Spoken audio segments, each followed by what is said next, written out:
Yeah, please be on time all the time. So we are starting the class at 2 p.m. exactly. So just try to have your seat before 2 p.m. all the times. And actually, I have sent you the PowerPoint syllabus and article yesterday. So please check your email. And if you haven't received anything, I mean, I have your email list, but that email address of you may not be the address of your email sometimes. So if you haven't received any the PowerPoint, any files from me, just let me know. Okay. So the files is PowerPoint and article and syllabus. So please check it.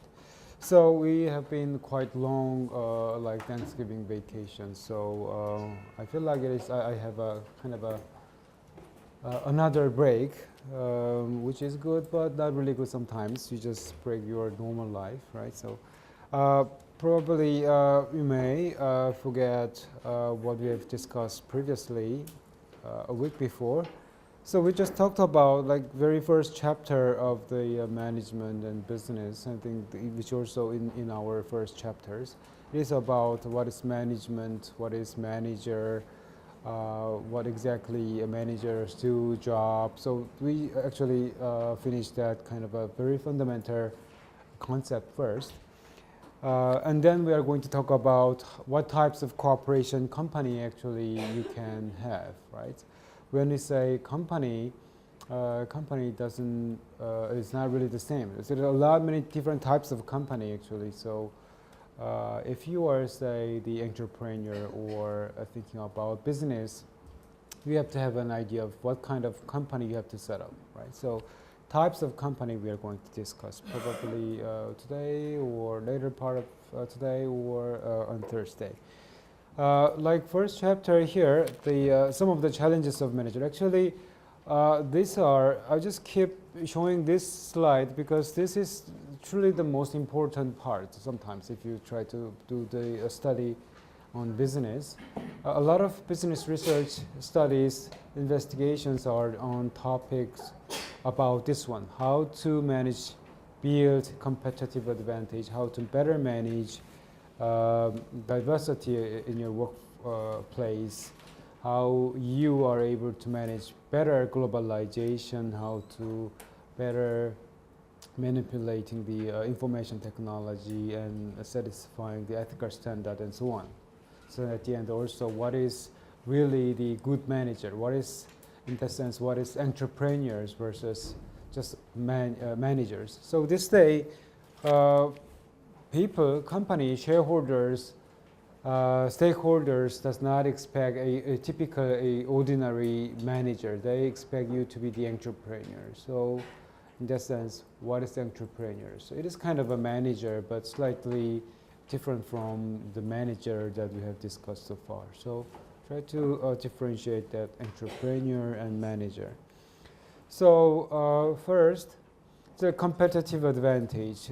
It is actually, as we discussed, like job of the managers, like how to build the competitive advantage. So please be familiar with this term all the times. Competitive advantage means that kind of a way for you to be ahead of your competitors. So management, business is actually the game of winning your competitors, right? You should be always ahead of your rivals, right? So how to achieve that position right ahead of the rivals. So that's the point. So if your company's status is ahead of your rivals and your competitors cannot narrow that gap, so that status is what we call referring to as a competitive advantage. So kind of a terminology that a lot of management scholars favor a lot in their writing, articles, speeches, and so on. So the manager's job is achieving competitive advantage. You have to win the competitors. But the question is how? The specific way of winning competitors is actually what you are going to discuss in your business study. Like the role of the manager, like planning, organizing, leading, controlling things, is actually way ahead of the competitors. And more than that, the company should be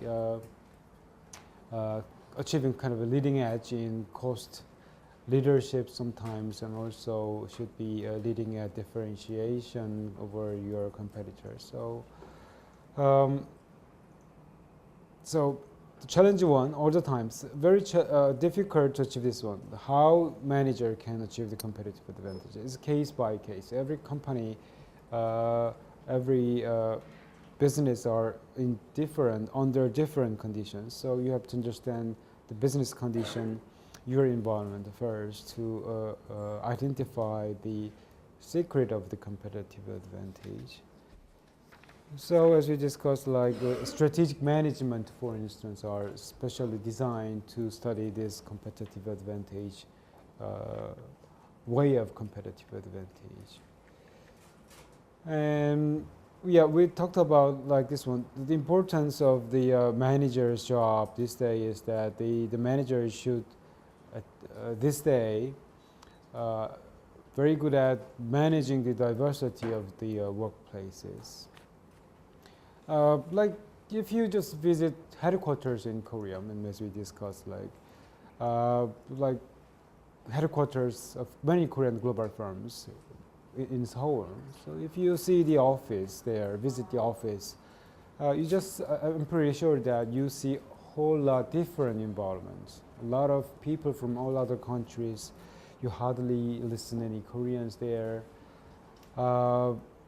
Mixture of, say, ages, race, ethnicity, and also importantly gender. Like a lot of female employees, workers are actually working more and more. So because of that complexity in your workplace, the manager should be good at handling those complicated work environments. So managing for diversity means how you can manage at that diverse working environment.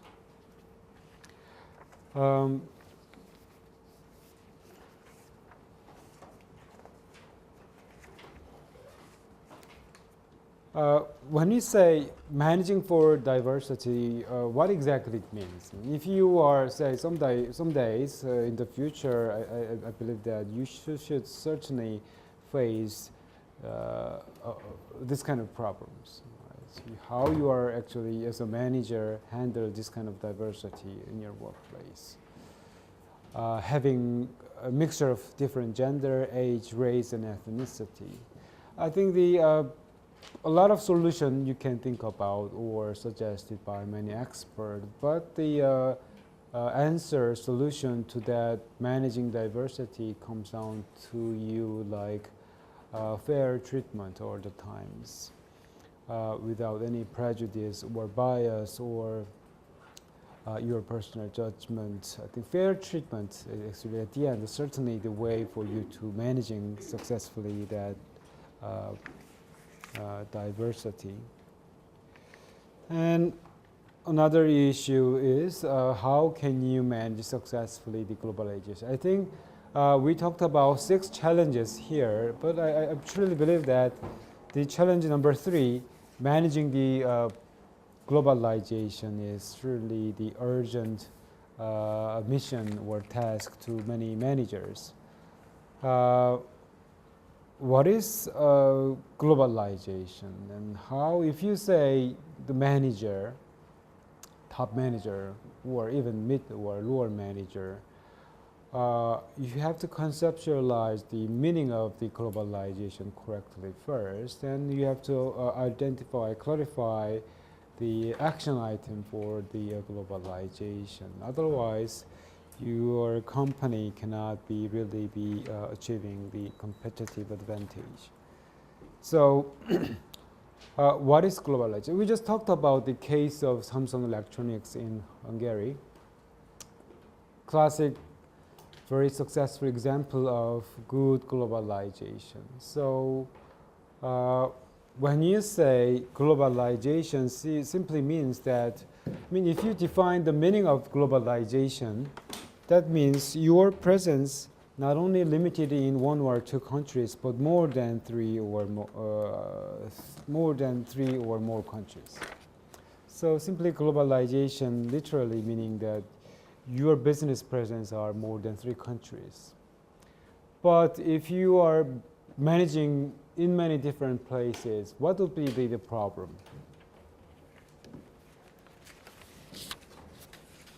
Yeah, what would be the problem if you say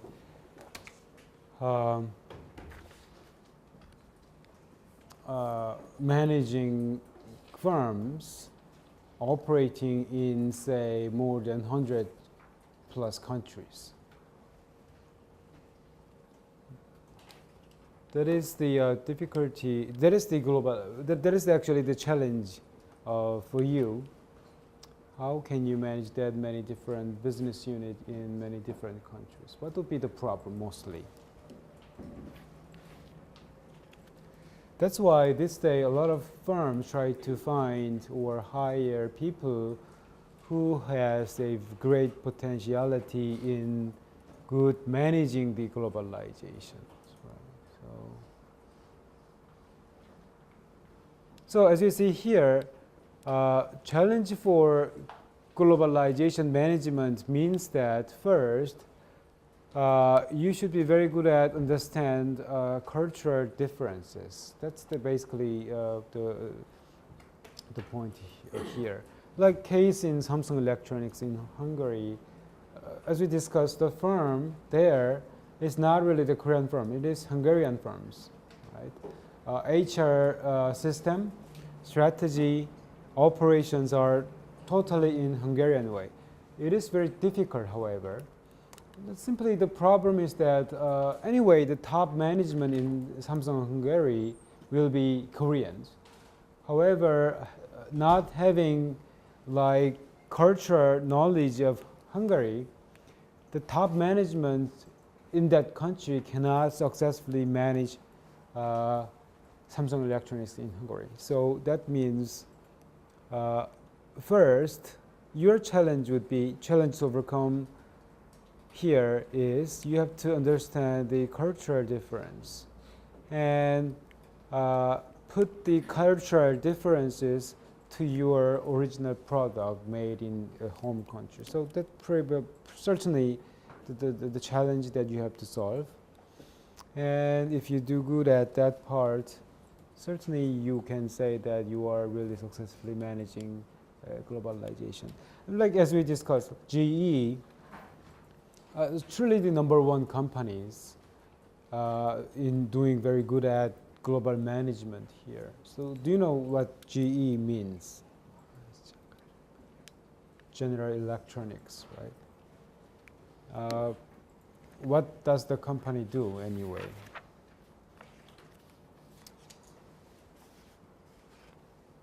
Do you know GE? General Electronics. What the company, what's the business of the firm?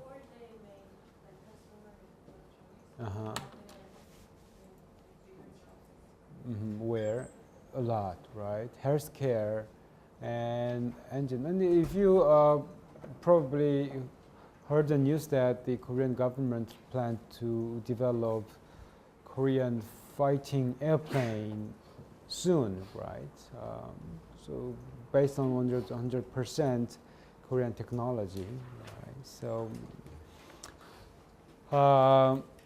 it is quite irony. We have North Korea up there, but however, we still couldn't make yet a perfect, a good functioning fighting airplane. But that KFX project, indicating that Korea will develop our own fighting airplane to destroy the North Korea soon. But actually that project, we find that the GE actually behind that project because GE is actually a good maker of, say, engine of the aviation, not only commercial jet but also the fighting aviation jet. So the point that I tried to make is that GE business actually in healthcare, financial capital, advanced materials, infrastructure, many different types of equipment The company actually do a whole lot different this kind of a business in all different countries, more than 200 countries.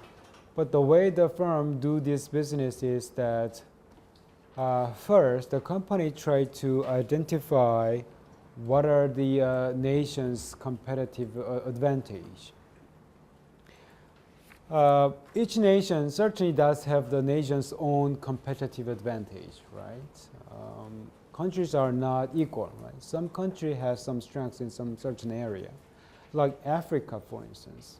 What's the nation's competitive advantage? Plenty of natural resource and lots of human resource. So GE strategy of globalization in African market, for instance, is to exploit that competitive advantage of the African nation.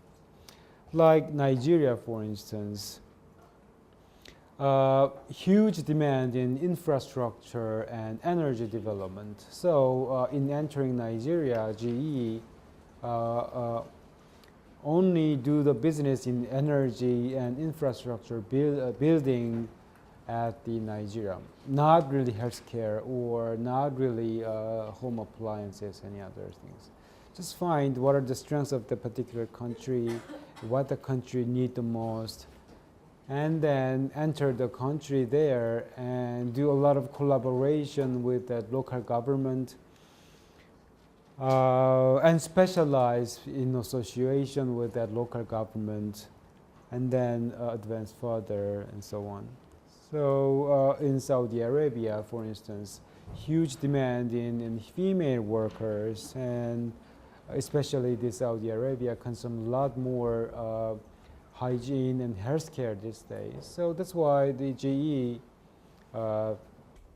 exploited advantage in Saudi Arabia by entering this country with the healthcare business, hiring more female jobs and so on. So in that sense, the GE find Korea does have competitive advantage in healthcare, as well as healthcare and say sewage treatment, like 하수처리, and aviation, for instance, huge demand in Korea. So the company entered into Korean market with that business. After they enter in Korean market, their way of doing business in Korea was that just form lots of local networks, a lot of local small and medium-sized and competitive Korean firms. So whatever GE do in Korea, they do with Korean firms. Simply, globalization strategy of the GE is localization, right?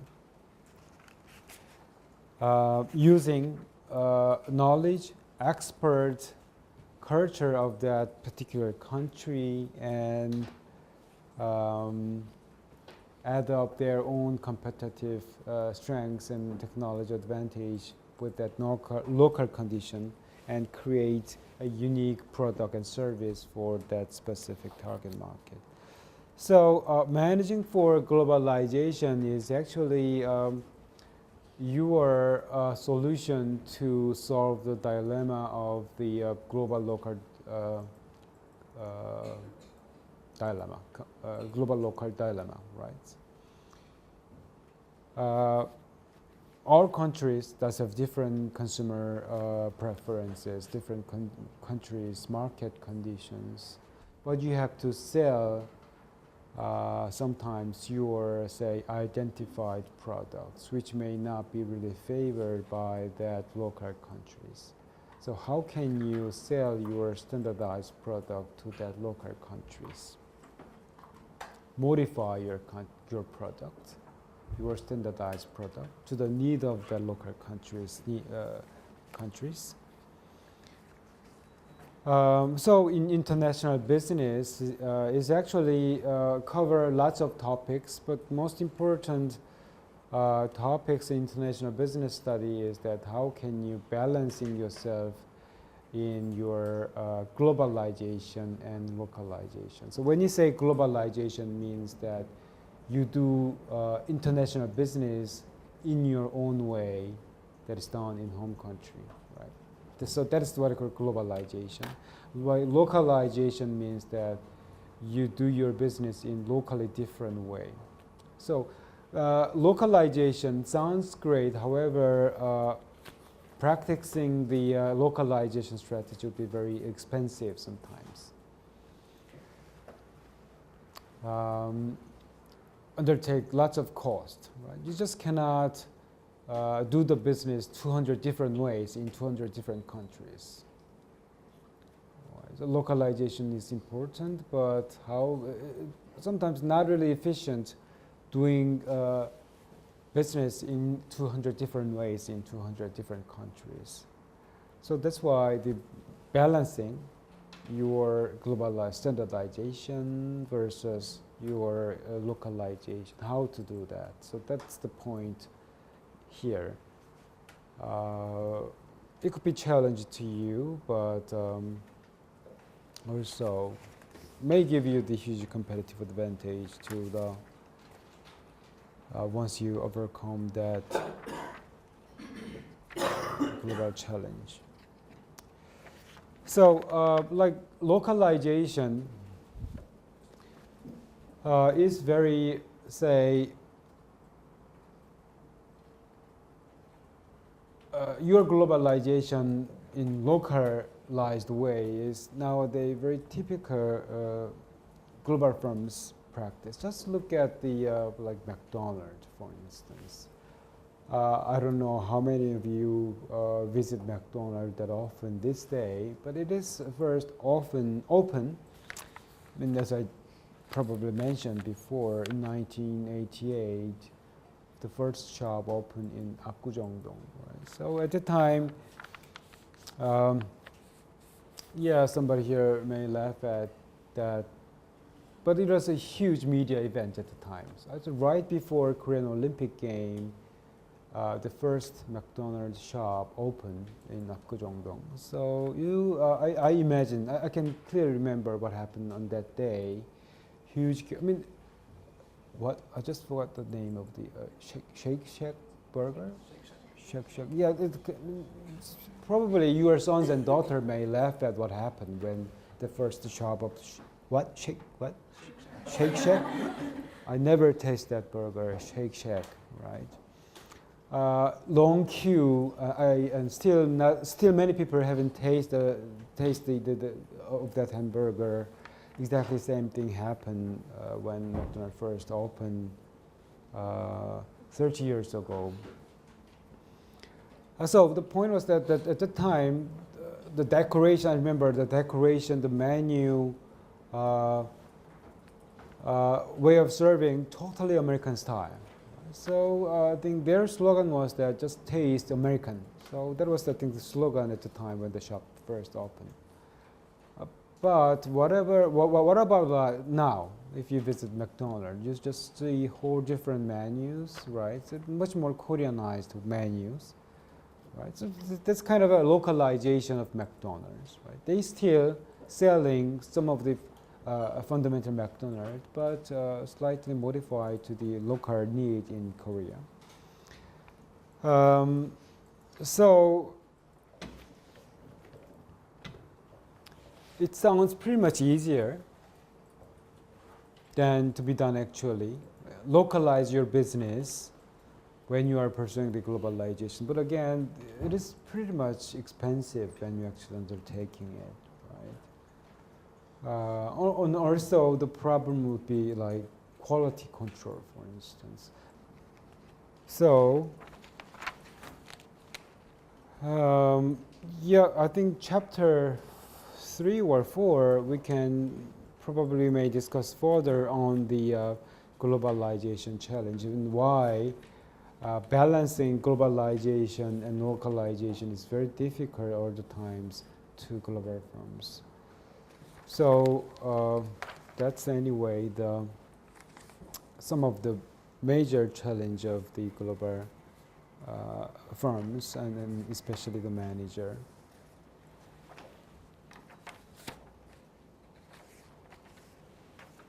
And again, also IT literacy is also very important to the manager here. I have sent you the article about the big data. Lots of information, data actually available in the market. The company does have huge amount of information about the customers. Not only the birthday, their spending habit, expenditure style. A lot of data about the customer the company has. But the point is that how you as a manager elicit important meaning from that many vague big data. So that's what we mean by here managing for information technology. The article that you see certainly describe that the company, like data-driven company, really perform better than non-data-driven company. Right? So which means that in the past, certainly the company should rely on the top managers' intuition, experience, gut feeling sometimes for making major decisions, but those days are certainly not valid this day. The major decision making is actually done by information and data analysis, what I call business analytic. So whatever decision making you make, you have to gather relevant information from big data, and you have to prove whether your decision making is relevant or not relevant. So that's the way this day how the top management decide the major decision making. Just like here, when you say decision making, that means like mostly how many volumes, how many items of your product should be produced. Certainly the major important questions, right? So that means how many item product you have to produce means that you have to be very good at estimating the demand, potential size, the size of demand, number of customers, potential market of the size of the market. How can you estimate that one? And also, like, who are really the customer of your products? Sounds like there are plenty of the customers, but some customers are very loyal to your product. Some others are not really strongly fascinated by your product. So how can you identify the customers who are really crazy about your product and customers? So those are, when you say decision making, those are really what I mean by here decision making. Who are you going to deliver your product service? How many items you have to produce? When you are going to deliver the product? Where? And so on. So how can you answer that many questions? Again, as I mentioned, like in the past, certainly the top management, experienced top management may rely on their experience in the past or gut feeling, but not this day. So that's what we mean by here, managing for information technology. Should be good at managing the, the textbook only described good at using internet for the firm's operation, but this day it means more than just using the internet. It means it covers encompassing the how you are able to say manipulate, identify what's really the important data information to your firm's operation decision making, and so on. I mean, if you take, say, also the operation management, probably you will be studying like ERP or say CRM. ERP means enterprise resource planning. Like resource planning, for instance, let's say that you are running company who produce, say, TV, for instance. how many TV you have to produce. So that is the questions. So if you are the CEO and should determine the volume of TV production, so how can you determine? Certainly, you can project the record in the past, and based on that record projection, you can estimate the projection in the future, but that's pretty much very rough estimation. You need more precise calculation. So ERP is actually, in the case of TV production, you and your supplier, your customers are actually all connected. So your estimation, your supplier estimation, your buyer estimation all come down to the same point together. So simply say that your buyer, your supplier. So supplier means that who's applying the component of TV, right? And your buyer means like a shopping center or department store who buy your TV to the for selling to the final customers. So department store, retail store, you and your supplier are together connected electronically, and simply determine together to finalize the volume of the production this year, next year, and so on. So that's ERP, enterprise resource planning. It is related to the information technology. We have nowadays a lot of good packages and software to help you your decision making. So managing good at that software should be the requirement for the manager, certainly. And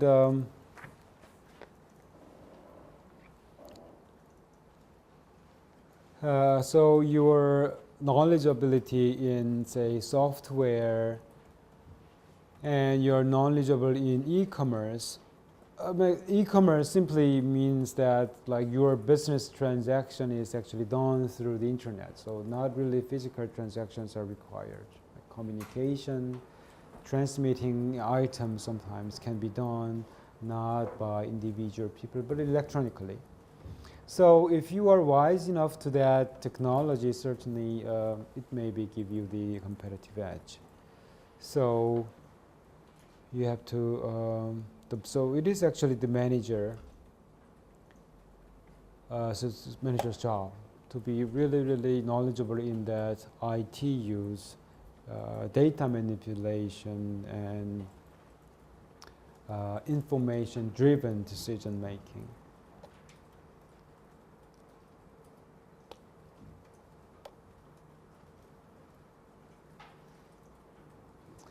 And ethical standard, actually we have talked about this one a lot in our business and society class last semester, right? Because of the Sarbanes and Oxley law, which was made by the USA government at the beginning of year 2004, I think somewhere there, all of the global firms, company with a sufficient size should make a fair, right, and correct report about the money, about the company's financial condition, spending things, accounting status to the shareholders.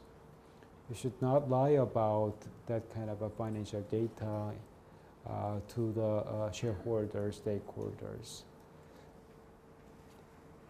So,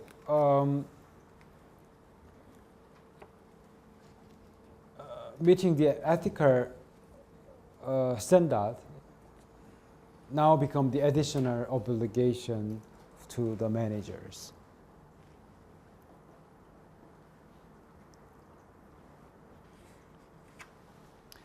Previously, probably it was quite acceptable or acknowledgeable if managers kind of commit small or a little bit kind of unethical behavior commitment to satisfy the shareholders' benefit and company's benefit. However, it is not really acceptable to stay, right? unethical behavior to seek company's own interest is not really tolerable these days. So managers should meet the ethical dilemma strongly. And work-life balance, kind of always tough. So if you see that like these challenges here, like 6 challenges, probably I believe that none of you, all of you, many of you guys here just give up being a manager. A lot of tasks, right? So that's why CEO, top management receives a lot of, say, sometimes compensation, salaries, and so on. Because CEO means the size of the salary means the size of the risk.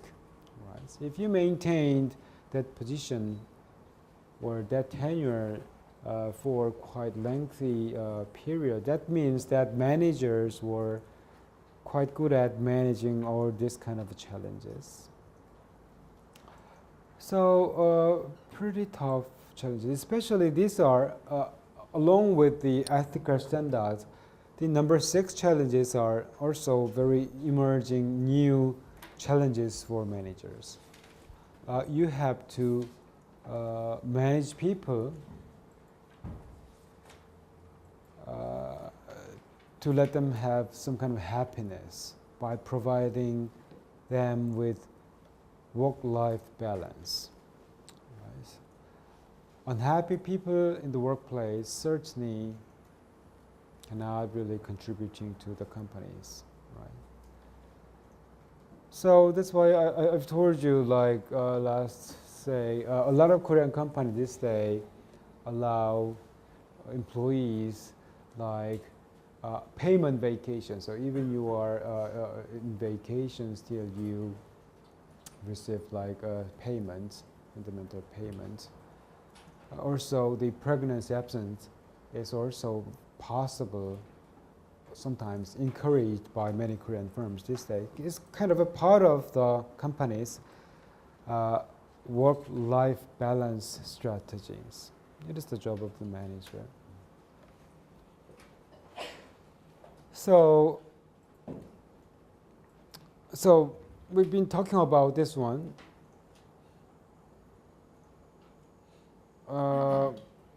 Having said the challenges of managers, these are actually you should do at your office as a manager. Planning, organizing, leading, and controlling. We define what it means here. Planning is setting goals. So mostly planning, organizing, leading, controlling are, in the rare cases, it is not really sequentially done as kind of a step-by-step process, but actually you just consider this as a kind of a manual of the manager that the manager should follow one by one. Planning first, then think about organizing, then think about leading and controlling. Because all these are connected. So these are examples of planning, leading, organizing, and controlling.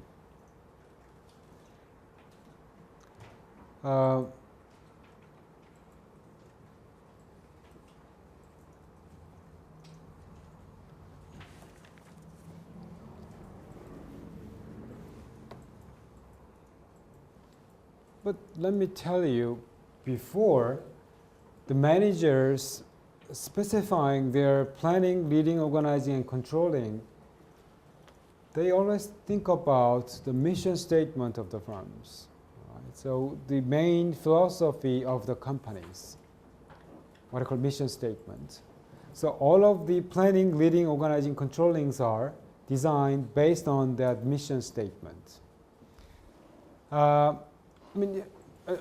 If you look at I just saw the today newspaper, like who are the most successful coffee franchise in Korea. I just forgot. I only mostly go to the Starbucks, not because I love that coffee, but because many Starbucks shops, right? I think the Idea coffee shop is also the most fast growing coffee branches in Korea. And Cafe Bene also, on the other hand, unfortunately, seriously damaging and dropped their profitability during the past few years. So the coffee market is very competitive. So not really identify who are the really eternal winner and so on. It is really turbulent other times. Having said that, Starbucks quite maintain a consistent success in that really blood breeding coffee franchise market. I don't know how many of you here like the Starbucks, but we can say that it is really a successful demonstration in coffee business. What are the, in your opinions, the key to the success of Starbucks? If you like really Starbucks coffee. Yeah. Yeah. Variety. Variety, yeah. And I think the consistency. Of taste and style all over the Yeah, exactly. It's like a customer service because they removed the system of using the automatic bell. Yeah, So the exactly. workers of Starbucks can actually communicate with the customers. Okay. Yeah, you just point out the exact key to the success of the firms. Consistent quality, service, and so on. So that is actually the Starbucks strategy of the of its competitive advantage. And also, if you remember, the Starbucks earned the reputation in fair business. When they buy coffee bean from, say, Africa or Southeast Asia, they purchased coffee bean at fair price. That's what I call a fair trade. Even though you buy the coffee bean from really poor country, you still pay the fair and right price. That's the strategy of the Starbucks. Also, if you visit Starbucks shop, it creates quite like consumer-friendly environment, right? So that is quite a unique strategy of the companies. And that strategy actually become the key of good performance of the firms. Certainly, that Starbucks strategy actually come down by taking all this process. But the point here is this one: why company Starbucks end up with that strategy? It is because the Starbucks mission statement define this as the company's goal in the future, long term. So whatever Starbucks do as their competitive strategy, as the student here mentioned, is not just designed arbitrarily. It is designed based on the Starbucks mission statement. So your planning, simply point here is the planning, leading, organizing, controlling cannot be made arbitrarily in fancy way, but should be based on your mission statement. This is the example of Starbucks. If you look at the Starbucks here, provide great work environment, treat each other with dignity and respect. That's what she said, right? See, good customer. The strength of Starbucks is that they provide really good human resource management. Dominant of their employees are full-timer. Right? The promotion rate from part-time to full-time is quite high. So it is part of that strategy is part of their mission statement. Embrace diversity as an essential component in the way to do. Embrace diversity is a Starbucks mission statement. So Starbucks strategy is something to do with diversity management. Product diversity as well. And in hiring people, they encourage people from all different race, age, ethnic group, and whatever. So it is part of from their realizing the mission statement. apply high standards of excellence. So that's why they consistently providing good coffee and so on, developing enthusiastically satisfied customers. Customer satisfaction is also a part of their mission statement. Contribute positively to our community. It is very hard to put this one in your company's mission statement, right? Contribute positively to our community and the environment. Actually, that's what Starbucks is actually do.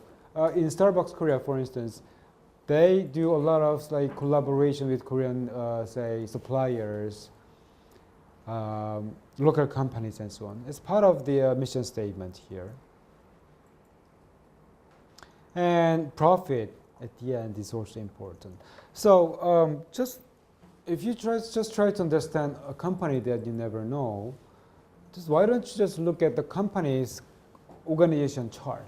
By looking at the organization chart, you can understand roughly corporate culture, their management system, but at the same time looking at the mission statement of the firms. This is the mission statement of the Starbucks. But what about looking at some other coffee provider, coffee maker, franchise restaurant franchisors' mission statement?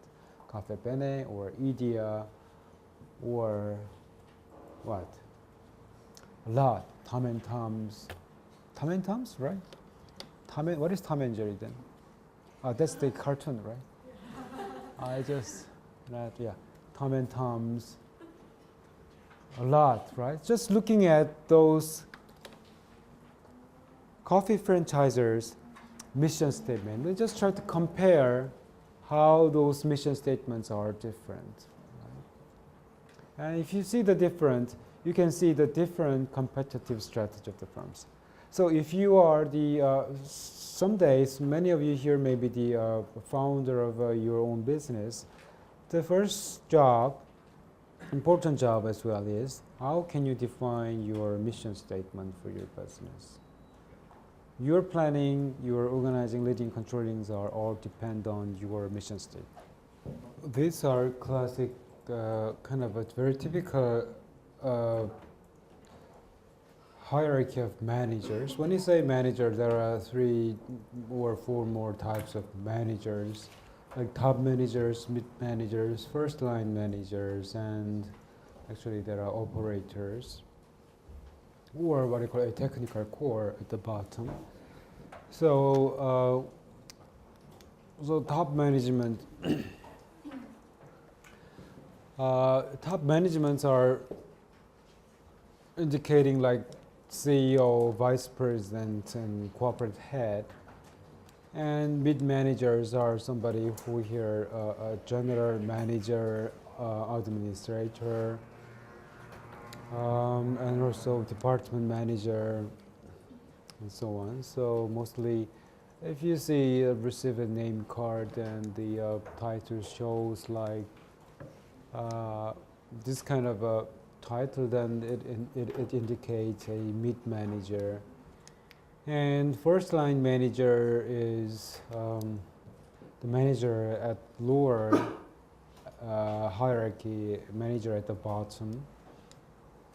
So these are their jobs: conducting, supervising, in charge of production, sales, and kind of a daily operation. So these are typical organizational hierarchy in management.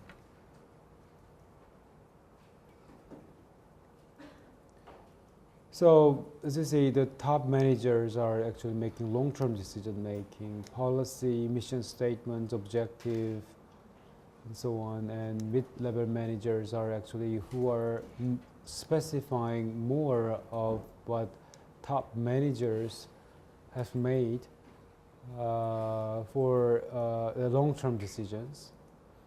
And first-line managers are who are actually conducting, operating what middle managers are actually designed. So all of the decision makings are actually come down from top, mid, and first line. Important thing is this one. We talked about challenges of managers and what kind of knowledge they should have and so on. But actually, managers should have a lot of course, lots of knowledge and skills. But skills does have a different types here. So technical skills, human relation skills, and conceptual skills. Obviously, the manager should have all these skills. However, the scale of necessary skills are all different from top, mid, and first-line managers. Like top managers case here, what they require to have is conceptual skills, right? Conceptual skill means kind of a skills, knowledge in analysis, and analytical skills. The conceptual skill means that you are able to observe a certain event phenomenon, and you should be able to identify what are the cause of that effect and what are the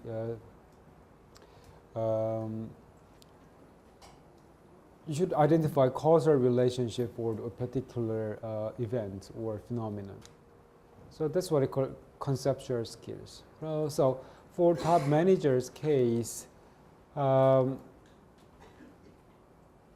than requiring the technical skills, they need lots of conceptual skills.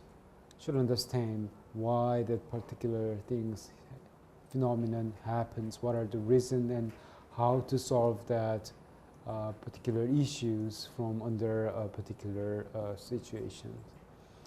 While mid-level managers case, they should have a equally well-balanced skills, technical skills, human relation skills, and conceptual skills. Technical skills are here, as we see here, kind of your specific knowledge in specific, say, technique, functions, practice, and so on. So that's a technical skills, kind of a skill that is directly used for performing the organization or performing some specific role, specific function within the organizations. While human relation skills are simply say communication skills, right? Motivation skills of your people, leadership skills of your people, and so on. So make sure that managers, depending on their status, does require different types of skills. Some skills are more necessary than the other. So when you say here managers, these managers are probably you may think of the managers who are working for profit organization, but when you say here discussing management or managers, it is also valid for non-profit and in-between organization, profit and non-profit. So any types of organizations, the role of the managers are equally applied here. And these are the role of the managers.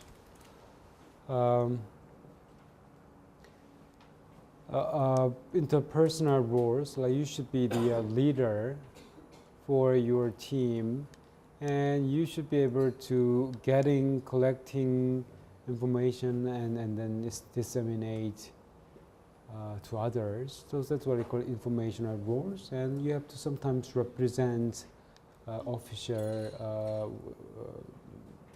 represent position of the firms to people. So that's what I call informational roles and decision roles actually.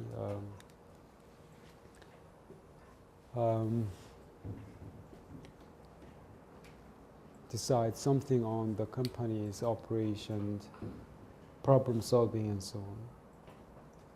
So entrepreneurs, this day, as I mentioned earlier, what people ask you to be is not just ordinary manager but entrepreneurs.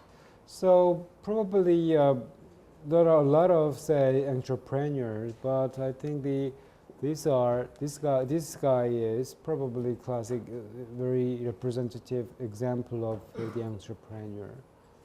Do you know who he is? Yeah. Yeah, who is it? I've seen it on YouTube. Tube, right? So the Virgin Atlantic, so kind of a airplane company in UK. He is actually also, if you heard of the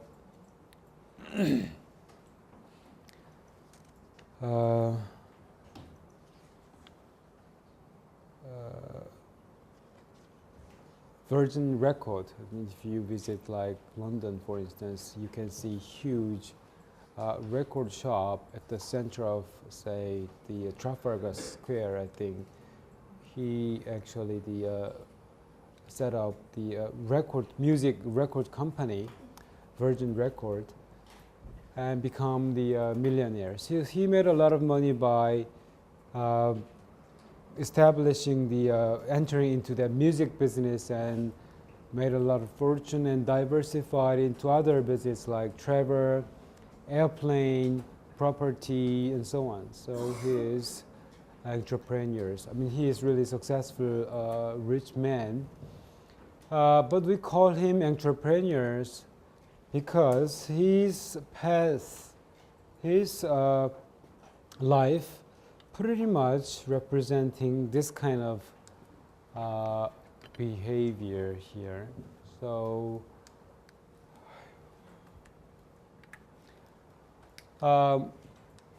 high need for achievement. He strongly believed what he tried to do, and he's strongly in control of himself all the times. Actually, Richard Branson case, he started his own business at the age of 16. He only finished elementary school, dropped out, not really Harvard University, but just like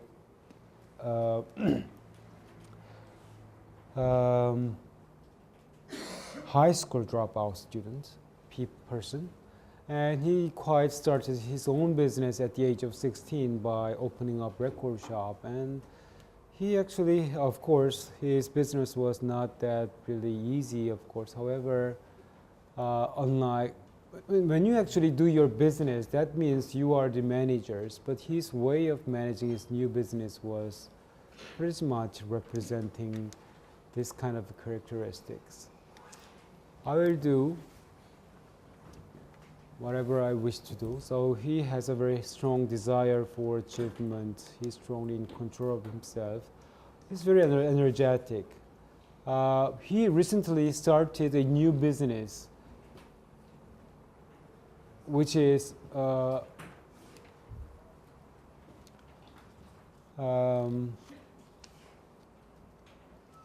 space tourism business. If you wish to travel, say, Mars, moons, or whatever, you can do that by the help of his new company, Virgin Galactic, Galaxy plus Atlantic, whatever. So he started new business in the space tourism business. Very energetic person, always action-oriented man. And some people say that, I mean, he even confessed himself, since I'm not really highly educated, I act first rather than thinking a lot before I do. So he's pretty much action-oriented man. And tolerance for ambiguity, a lot of uncertainty. When he started, say, tourism business in 1980s, British Airways already a dominant player in the aviation market, so entering in that field in UK was actually taking huge risk, but he willing to take that risk. He's a very tolerant guy in uncertainty and ambiguity, and so on. So, yeah, like Bill Gates, for instance, or Steve Jobs probably be the example of entrepreneur. But personally, also a lot many people's mind. I think the Richard Branson is really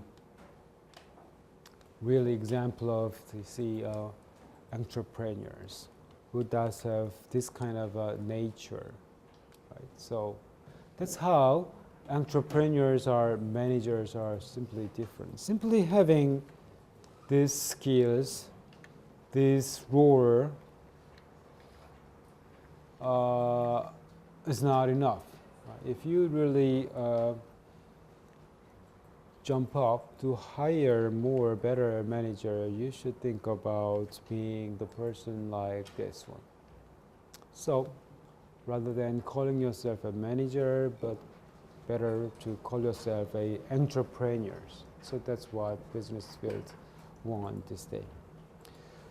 Okay, I will talk about types of organization on Thursday. And then again, if you don't receive any